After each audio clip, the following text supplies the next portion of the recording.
자, 이제 238쪽이 6절 이제 부가와 징수로 가죠. 근데 부가 징수 옆에 보니까 오메에 써 있는 게 23, 24, 25, 26, 27 매년 안 돼요. 그죠? 그래서 결국 이제 매년 언급되는 부분은 항상 늘상 똑같은 내용이 반복되는 파트니까 내용을 좀 정확하게도 좀 숙지를 좀 하셔야 될 겁니다. 일단 볼게요. 자, 일단은 전체적인 내용을 보면 일단 부가와 징수인데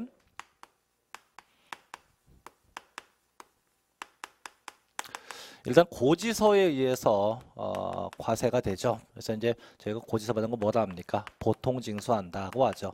보통 징수한다고 이렇게 불러요. 그래서 일단 매년 일단 6월 1일에 납세 의무가 성립이 돼요. 이때 성립이 되고 자, 일단 세금 내는 기간은 연간 2번 나와요. 2번. 그래서 한 번은 매년 7월 16일부터 30일까지 내고 또 한 번은요. 매년 9월 16일부터 30일까지 이렇게 2번에 걸쳐서 내요. 2번.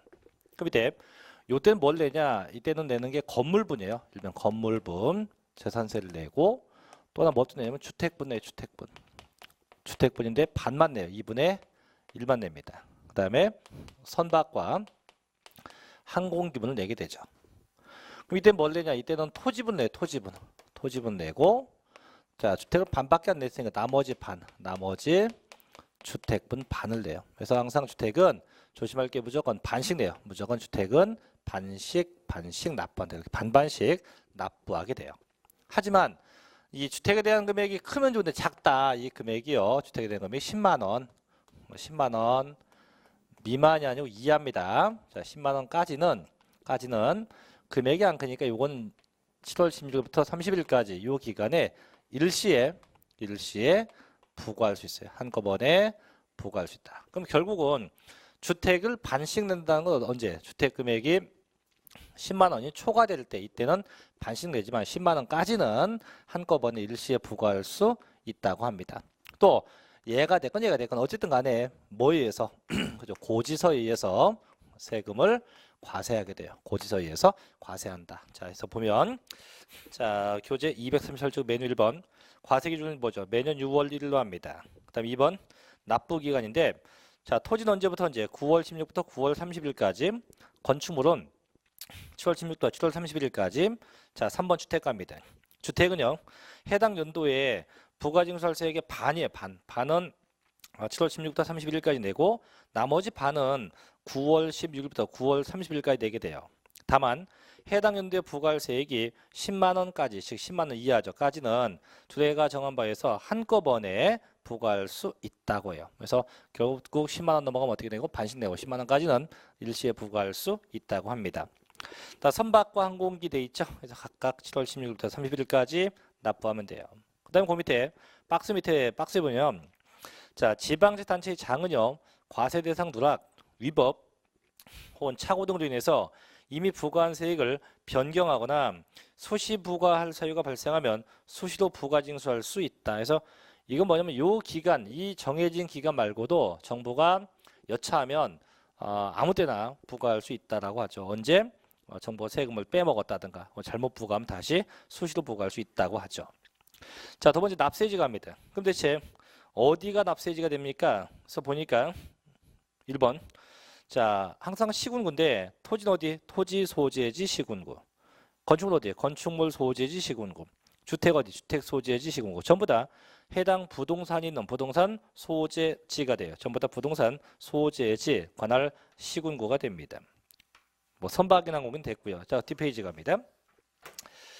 자, 세 번째 징수 방법인데 계속 얘기하죠. 무조건 고지서에 의해서 부과해요. 그래서 결국 뭡니까? 보통 징수예요. 그래서 항상 고지서에 의해서 부과한다. 보통 징수 방법으로 부과하고 그럼 언제까지 고지서는 받냐 이건데 2번 고지서 발급인데요. 자, 재산세를 징수하려면 토지, 건축물, 주택, 선박, 항공기로 구분한 납세 고지서에 과세 표준과 세액을 적어서 늦어도 납기 개시 5일 전까지 발급해야 한대서 5일 전까지 보낸다 이거죠. 세 번째, 3번 체크합니다. 자, 재산세 고지서에 병기되는 조세인데 이 병기가 뭐냐면 함께 기입한다, 같이 기입한다는 얘기예요. 볼게요. 자, 특정 부동산에 대한 지역 자원시설세 납부 기간과 재산세 납부 기간이 같을 때는 재산세 납세 고지서에 나란히 적어서 오지할 수 있다. 이게 뭐냐면 자, 이 건물 갖고 이렇게 건물 갖고. 자, 건물 같은 경우 자, 건물이 있어요. 그럼 얘에 대한 재산세가 있겠죠? 언제부터 언제 냅니까? 7월 16일부터 30일까지. 요 기간이네요. 그럼 요 기간에 고지서가 날라옵니다. 무슨 고지서가? 재산세 고지서가 오겠죠. 재산세 고지서. 그래서 건물분 재산세 갖고 얼마 이렇게 써서 와야 될 거예요. 오는데 얘만 내는 게 아니고 뭔지 몰라도 지역자원 시설세 갖고 요 세금도 같이 걷어요. 같이 해서 합계로 걷어갑니다. 합계로 이렇게 걷어갑니다. 그럼 이렇게 원래는 재산세만 걷는 게 원칙인데 어떤 특정 세금을 같이 적어서 기입하는 걸 보고 제가 병기한다고 병기한다. 같이 적어서 고지하는 걸 병기한다는데 근데 요 지역자원시설세 요 세금도 지방세입니다. 지방세고 요 세금도 보통징수 세금이에요. 근데 재미난 건 요 지역자원시설세도요. 재산세하고 이 내는 기간이 똑같아요. 그 원칙만 놓고 따지면 고지서가 원래는 2장 나와야 돼요. 재산세 1장, 지역자원시설세 1장. 2장 나오는 게 원칙인데 굳이 2장씩 뭐라고 보내냐. 한 장에 다 끝내자 해서 한 장에 몰빵 적어서 끝내자. 그런 얘기에서 끝에 보면 병기하여 고지할 수 있다. 또 중요한 건요. 분명히 할 수 있다지 한다는 아니에요. 왜? 원칙이 뭐니까? 원칙이 각각 부과하는 게 원칙이었기 때문에 이게 원칙이었기 때문에 어떻게 한다가 아니고 할 수 있다가 되는 겁니다. 그래서 이것도 좀 났어요. 한다가 아니고 할 수 있다. 이렇게. 자, 네 번째 갑니다. 자, 이제 소액징수 면제 및 신탁재산 특례인데 1번. 자, 소액징수 면제입니다.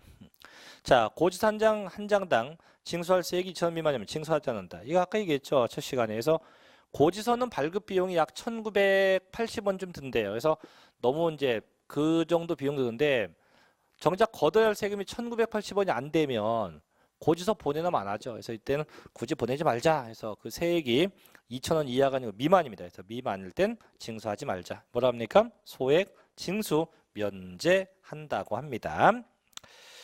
자, 그럼 그 다음 페이지 한번 예제 한번 봅시다. 예제 봅니다. 자, 예제 1번 볼게요. 240페이지. 다음 중 재산세 과세 기준일과 납부 기간에 대한 설명이다. 틀린 것은 1번. 재산세 과세 기준은 모든 재산이 6월 1일로 한다. 그렇죠. 그래서 항상 6월 1일에 성립이 되죠. 두 번째. 모든 주택에 대한 재산세 납부 기간은 9월 16일부터 9월 30일까지다. 아니, 모든 토지네요. 주택에는 토지 맞죠? 세 번째. 선박과 항공기는 납부 기간이 7월 16일부터 30일까지다. 그렇죠? 네 번째, 일반 건축물에 대한 재산세 납부 기간은 건물부는 7월 10일부터 30일까지고 토지부는 9월 16일부터 9월 30일까지다. 그렇죠? 5번, 이게 답인데 주택에 대한 재산세입니다. 산출세액이 100만 원이라고 합니다. 1대 그 납부 기간은 7월 16일부터 30일까지다. 아니지. 아까 10만 원까지가 10만 원까지 일시에 부과 10만 원 넘어가면 어떻게 무조건 반씩 내요. 반씩 내야 되죠. 정답이 5번이 되겠네요. 5번. 그죠? 그래서 여기까지 일단 정리합니다. 밑에 큰 5번도 나중에 보시고요. 자, 넘어갑니다. 이제 곧 241쪽이 6번 같죠. 세부담의 상한선으로 갑니다. 세부담의 상한선 보죠.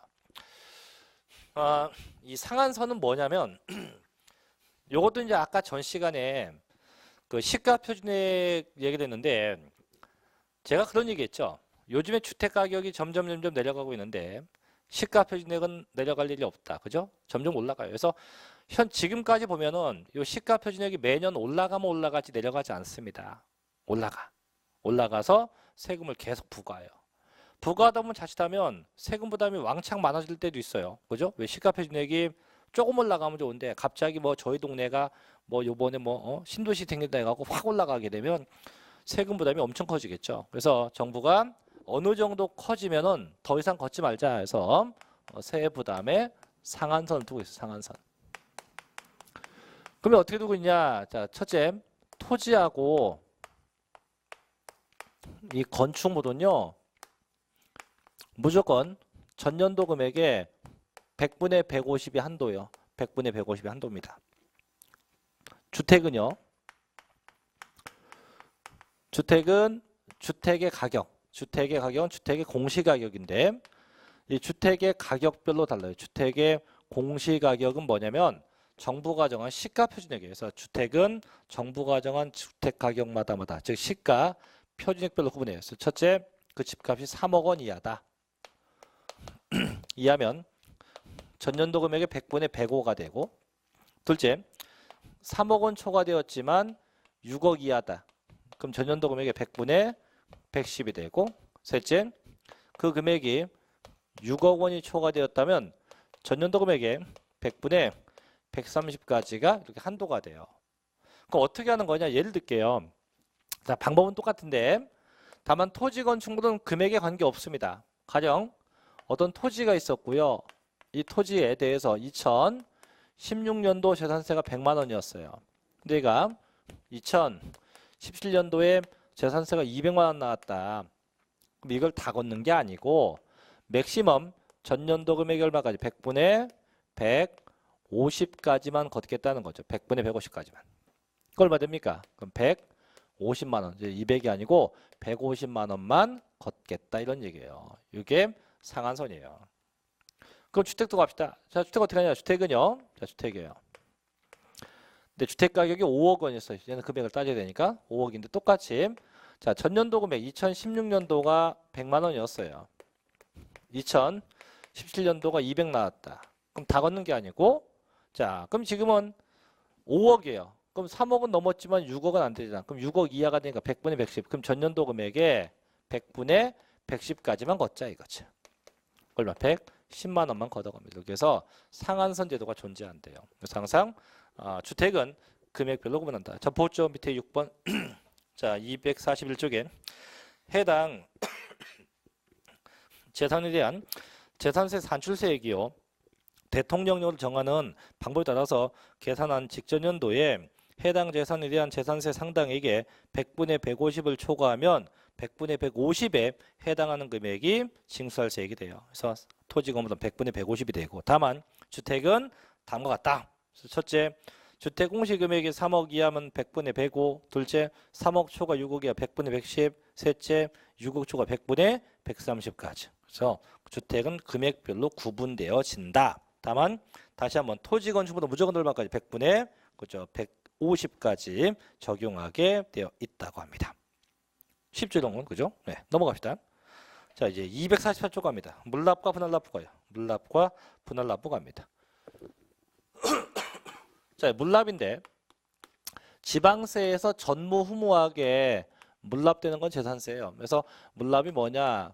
돈을 대신해서 부동산으로 부동산에 의해서 세금을 대신 내는 거예요. 돈 대신에 부동산 가지고 세금을 대신 내겠다. 이걸 보고 저희가 물납한다고 해요. 그래서 돈 대신에 부동산으로 대신한다. 다만 무조건 되는 게 아니고 조건이 있어요. 조건. 그래서 요건이 있는데 첫째는요.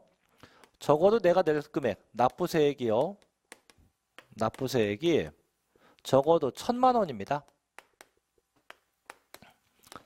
1,000만 원인 초과돼야 물납이 되지 넘지 않으면 물납 안 돼요. 두 번째, 물납한다고 반드시 신청해서 꼭 허가 받아 와야 됩니다. 그럼 언제까지 신청하냐? 납부기한 10일 전까지. 10일 전까지 신청해서 언제까지 하냐? 신청일로부터 5일 이내입니다. 5일 이내에 반드시 허가 받아와야 돼요. 허가 못 받으면 물납 안 돼요. 세 번째, 자, 물납 대상인데 그럼 대체 무엇을 갖고 물납합니까? 자, 분명 부동산인데 이게요. 전국에 있는 부동산이 아니고 그 해당 지역, 해당 시군구입니다. 그래서 관할구역은 해당 시군구 내에 있는 부동산입니다. 그래서 관할구역 내에 있는 부동산에 의해서 물납하게 돼요. 그래서 해당 시군구에 있는 부동산 갖고 물납한다. 이런 겁니다. 어떤 거냐면 가령 제가 이게 저희 동네 어디냐면 어디 할까요? 고양시 할까? 자, 경기도 고양시입니다. 고양시 내에 건물이 있고 내 땅이 있는데 이 땅에 대한 재산세가 이번에 3천만 원 나왔다. 가져보세요. 3천만 원에 세금이 나왔어요. 돈도 없고 안 되겠다. 물납이나 해야겠다. 그래서 물납하려면 같은 지역에 있는 부동산, 그럼 건물 갖고 물납할 수 있다. 이런 게 이제 물납이에요. 자, 문제는 그럼 지금 낼 금액이 3천만 원이에요. 3천만 원이고 이 건물을 갖고 이제 물납할 겁니다. 하게 되면 이 건물 금액도 최소한 금액이 얼마나 돼야 될까? 건물 금액이. 그죠? 최소한 3천만 원이 넘어가야 됩니다. 근데 넘어갈 때 이 건물 금액을 어떻게 보통 시세로 할 거냐 뭐로 할 거냐 이런 또 문제가 생기는데 그래서 저 평가가요. 평가인데 평가는요. 매년 6월 1일 현재입니다. 이날 현재 시가로 평가해 시가. 근데 주의할 게 보통 저희가 시가라고 하는 것은 보편적인 매매가인데 요 재산세에서 이 평가할 때 요 시가의 뜻, 재산세에서 평가할 때 시가의 뜻은요. 요거는 니꼬르 시가 표준액, 시가 표준액.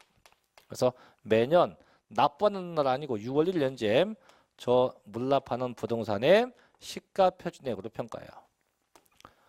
그럼 저게 뭐 토지였다. 토지 갖고 물납한다고 가정하면 토지는 뭐예요? 개별 공시지가죠. 개별 공시지가. 둘째, 건물 갖고 물납한다면 저 건물의 가격, 저 건물의 시가 표준액이죠. 저 건물의 무슨 가격? 시가 표준액. 시가 표준액이 되고. 셋째, 주택 갖고 한다. 그게 단독주택이면 개별주택 가격이 되고 자 공동주택이면요. 공동주택 가격입니다. 그래서 개별이나 공동주택 가격을 갖고 하게 돼요. 이렇게 해서 이게 항상 6월 1일 날 평가하는 게 원칙입니다. 하지만 이거 말고 그 전에 형성된 그 전에 형성된 뭐 공매 가격이라든가 뭐 보상 가격이라든가 혹은 뭐 감정가액의 평균액이 있으면 이런 금액도 시가로 인정해 줍니다. 그래서 원칙은 얘가 원칙이고 얘는 예외적인 평가 방법이다라고 되는데 자 볼게요 한번 1번. 자,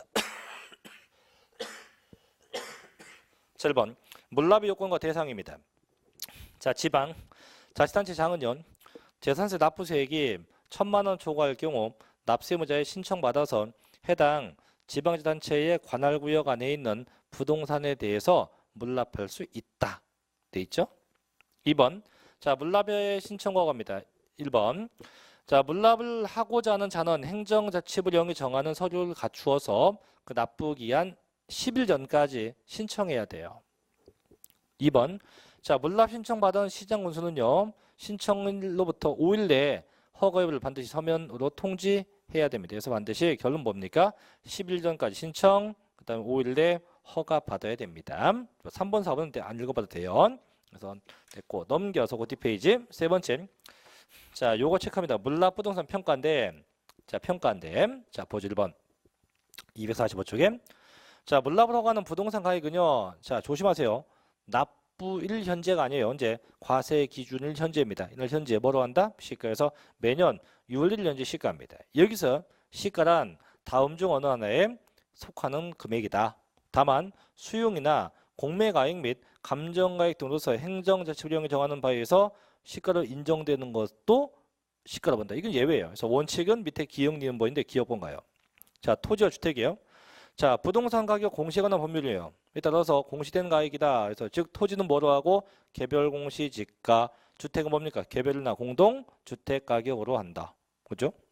자, 니은번 위 기역 이외의 건축물 땡땡 어떻게 해당 건축물은 뭐로 합니까? 시가 표준액. 해당 건물에 뭐 시가 표준액으로 한다. 이렇게 해서 구분하면 돼요. 이게 원칙이고 2번 자 아까 위에서 본 건데 시가로 인정되는 가액 예외입니다.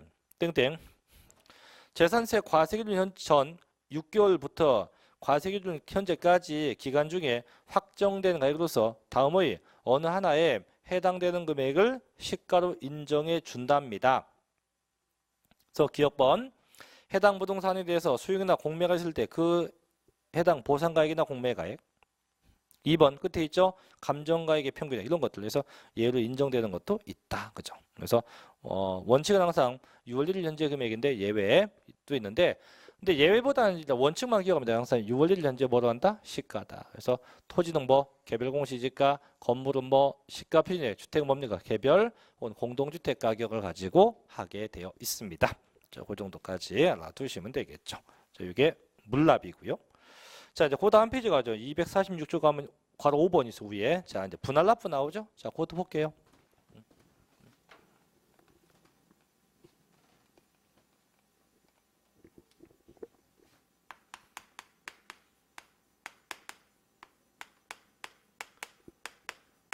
자 분할납부는요 한 번에 못 내요. 못 내기 때문에 적어도 두 번 2회에 걸쳐서 나누어서 내겠다.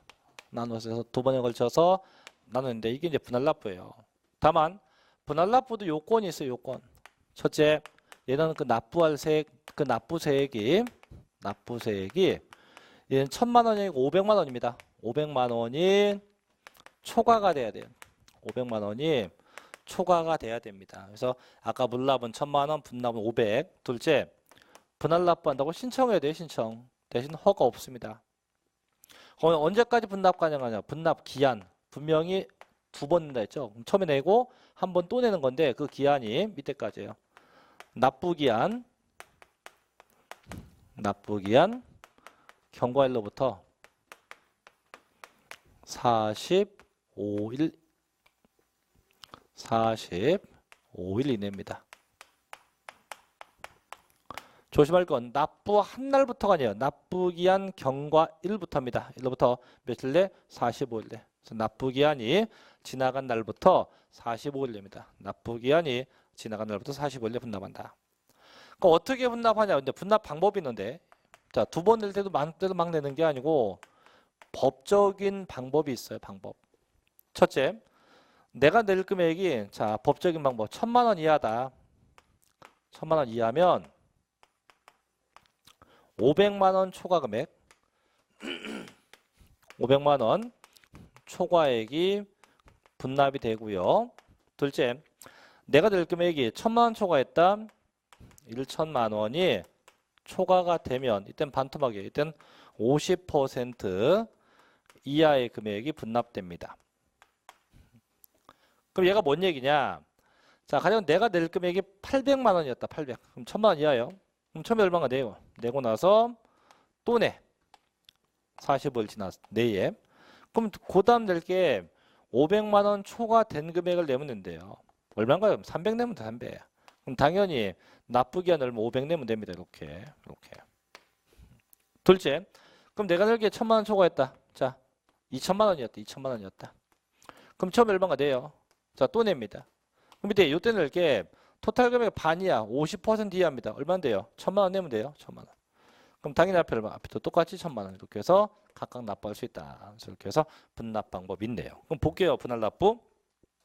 자, 지방 자치단체 장은요. 재산세 납부세액이 500만 원 초과한 경우에는 대통령령으로 정하는 바에 의해서 납부세액 일부를 납부기한 지난 후 45일 내 분할 납부할 수 있다. 그죠? 그래서 45일 내 분납할 수 있어요. 그래서 밑에 1번. 자, 분할 납부세액 나오죠.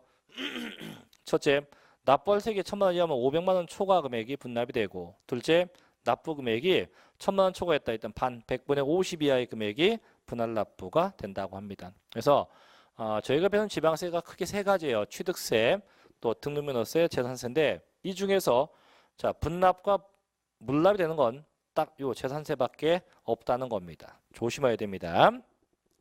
시험에 자주 나요. 자, 이제 8번 가죠. 가산금 가죠. 자, 계속 하는 얘기지만 재산세는 징수 방법이 신고 납부가 아니고 보통 징수예요. 그렇기 때문에 법정 기간까지 안 내면 가산세가 붙는 게 아니라 뭐가 붙어요? 그죠? 금이 붙지. 가산금이 붙어요. 가산금이. 그럼 대체 얼마나 붙냐? 자, 뒤로 가볼게요. 자, 247쪽에 가면 1번 가산금 나오죠. 자, 지방세를 납부기한까지 완납하지 않으면 그 납부기한 지난 날부터 체납된 세금의 100분의 3, 즉 3%에 상당하는 가산금이 붙어요. 그래서 일단 가산금은 3%. 근데 얘가 계속 안 내면 가산금이 또 붙어요. 이 또 붙는 게 무슨 가산금? 그렇죠. 중가산금. 1번.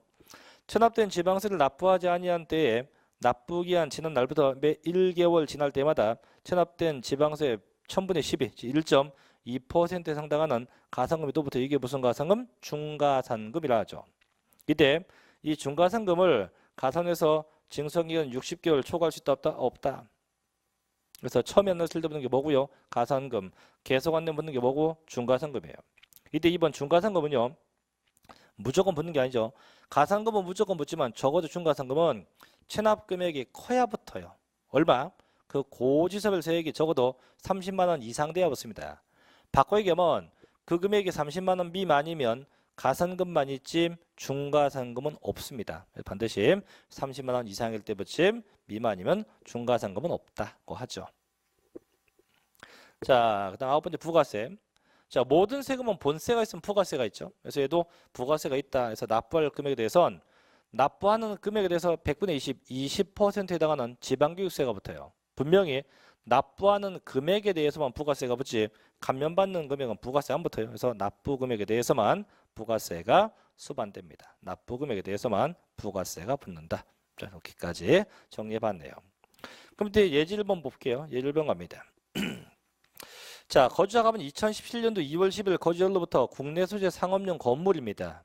을 취득하고 2017년 10월 현재 소유하고 있었다. 이 경우 2017년도분 갑의 재산세에 대한 설명이다. 틀린 것은 1번 갑의 재산세 납세의무는 6월 1일에 성립한다. 그죠? 무조건 6월 1일에 성립이 됩니다. 두 번째, 갑의 재산세 납세 의무는 과세표준세액을 신고하여 확정한다. 아니죠. 얘는 보통징수이기 때문에 정부가 결정할 때 확정돼요. 그래서 신고할 때 확정되는 건 취득세하고 양도세입니다. 그래서 신고 납부 세금이 그때고 고집하는 건 언제? 정부가 결정할 때 확정돼. 틀렸네. 세 번째, 건축물분 재산세는 언제? 아니에요. 납부예요. 죄송합니다. 납부 기간이에요. 그 납부 기간은 7월 16일부터 30일까지다. 그죠? 네 번째, 갑의 재산세 납세의무는 2021년 5월 31일까지 부과 안 하면 소멸됩니다. 소멸시효가 5년이니까. 5번, 자, 갑의 재산세 납부세액이 1,000만 원 초과하면 물납 신청 가능하죠. 물론 500만 원 넘어가면 분납도 가능합니다. 그래서 잘못된 건 2번이죠. 정부가 결정할 때 확정되게 되지 신고할 때 확정되는 거 아니에요. 언제 정부가 결정할 때 확정된다고 합니다. 자, 하나 더 볼게요. 자, 이제 251쪽의 마지막 7번째 비과세로 가볼게요. 비과세. 자, 이제 비과세는 정부가 이제 세금을 걷지 않겠다는데 옆에 쓸게요. 이제 다음 주에 볼 건데 책 나와요. 오늘 밤에 아마 다음 주쯤 되면 아마 책을 다 받아볼 거예요. 아마 인강 보는 분들은 아마 오늘 저녁 오늘 2월 1일 날인데 아마 책이 내일 아마 배송될 거예요. 되면 아마 다음 주는 책을 받아볼 건데 다음 주는 이제 저희가 이제 국세로 넘어가서 종합부동산세부터 할 건데요. 이 종합부동산세하고 이 재산세하고 둘 다 비과세 내용이 똑같아요. 둘 다 비과세 규정이 같습니다. 그래서 1번. 자, 제목을 보니까 국가 등의 보유 재산에 대한 비과세. A. 제일 쉽게 국가자가 붙으면 다 비과세. 국가가 취득했다, 국가가 등기했다, 국가가 재산 갖고 있다, 다 비과세입니다. 그래서 1번 국가, 또 지방자치단체, 단체조합, 외국정부 및 주한국제기구가 소유한 재산 전부 다 뭔다? 비과세, 부과하지 않게 돼요. 다만 다음의 경우는 과세한다. 그래서 1번 외국정부, 이거 상호주의잖아. 그래서 상대방 국가가 과세하면 저희도 과세하고 상대 국가가 과세하면 저희도 똑같이 과세하지 않겠다. 상호주의죠. 2번 국가나 혹은 지방자치단체나 단체조합과 재산세 과세 대상 재산을 연부로 매매계약 맺고요. 무상 사용했다. 그럼 그 매수계약자가 냅니다. 어쨌든 그거 빼고는 국가자부터는 다 비과세가 돼요. 자, 2번가요. 괄호 2번. 이건 체크합니다. 자, 국가 혹은 지방자치단체, 단체조합이 1년 이상 공용 혹은 공공용으로 사용 재산도 세금 부과하지 않습니다. 이게 뭐냐면 내 개인 재산이에요. 내 개인 건물인데 정부가 내 사유 재산을 1년 넘게 돈 안 내고 쓰는 거예요. 그럼 이것도 과세 안 합니다. 다만 뒤에 비출 어떻게 쓰면 유료, 돈을 내고 쓰면 과세입니다. 그래서 사유 재산을 정부나 혹은 정부 국가기관이 돈 10원 한 번 안 내고 몇 년 이상 1년 이상 쓰면은 재산세 없대요. 다만 그게 1년 넘어도 돈 내면 과세입니다. 그래서 1년 이상 무상 사용이 되면 비과세한다. 그래서 어쨌든 국가는 다 비과세다. 2번, 자, 기타 재산 비과세인데요. 1번, 대통령령으로 정하는 도로, 하천, 제방, 국어, 유지, 묘지입니다. 밑에 뜻은 써 있으니까 됐고, 이건 도로하천 같은 거 당연히 과세하겠죠. 누구한테 과세할 건데 이걸, 그죠? 자, 그 다음 페이지 2번. 자, 산림보호법에서 정한 자 공익성 목적 있는 토지 첫째 1번 체크합니다. 자, 군사기지 및 군사시설 보호법에 따른 군사기지 및 군사시설 보호구역 중 자 밑줄 칠게요. 통제 보호구역 있는 땅은 비과세입니다. 어디 있어요? 통제 보호구역은 비과세입니다. 다만 전답 과수원 대지는 제외야. 이건 과세입니다. 그래서 원래 통제 보호구역은 비과세의 원칙인데 다만 그게 통제 보호구역이 있어도 전답 과수원 대지는 과세한다 이거죠. 조심하세요. 2번. 자, 산림보호법에 따라서 지정된 산림보호구역에 있는 최종님이나 시험님. 자, 동그라미 3번 체크합니다. 자연공원법에 따라서 지정된 공원자연보존지구안임입니다. 어디요? 자연보존지구안의 의미야. 하지만 그 밑에 자, 공원자연공원법에 의해서 어디? 자연환경지구에 있으면 이건 분리과세입니다. 그래서 이게 보존지구인지 환경지구인지 조심해야 됩니다. 네 번째, 백두대간 보호에 관한 법률상 지정된 백두대간 보호지역에는 의미야.